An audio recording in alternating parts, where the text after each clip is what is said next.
વાત કરીશું આકરી ગરમી વિશે મહત્વની અપડેટ મળી રહી છે તેના પર નજર કરીશું। અપડેટ મળી રહી છે રાજ્યમાં હીટ વેવનો કહેર યથાવત છે। હવામાન વિભાગ દ્વારા પણ રાજ્યમાં હીટ વેવની શક્યતા વ્યક્ત કરવામાં આવી હતી અને હીટ વેવનો કહેર રાજ્યમાં યથાવત જોવા મળી રહ્યું છે। આગ વરસાવતી ગરમીથી લોકો ત્રાહિમામ પોકારી ઉઠ્યા છે। ધગધગતો તાપ લોકોને સહન કરવાનો વારો આવ્યો। રાજકોટમાં 44.2 ડિગ્રી સાથે રાજકોટ હોટેસ્ટ શહેર રહ્યું છે।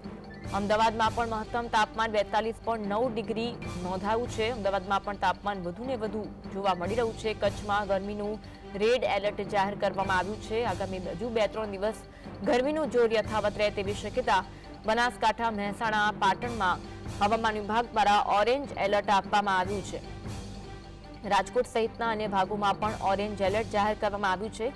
બપોરે જો વધુ કામ ન હોય તો ઘરથી બહાર ન નીકળવાની અપીલ કરવામાં આવી છે। અમદાવાદમાં મહત્તમ 42 ડિગ્રીથી વધુ તાપમાન નોંધાયું છે અને લોકોને બપોરના સમયે ઘરમાં રહેવાની સૂચના આપી દેવામાં આવી છે। હજી 2 દિવસ ગરમી વધવાની હવામાન વિભાગ દ્વારા આગાહી કરવામાં આવી છે।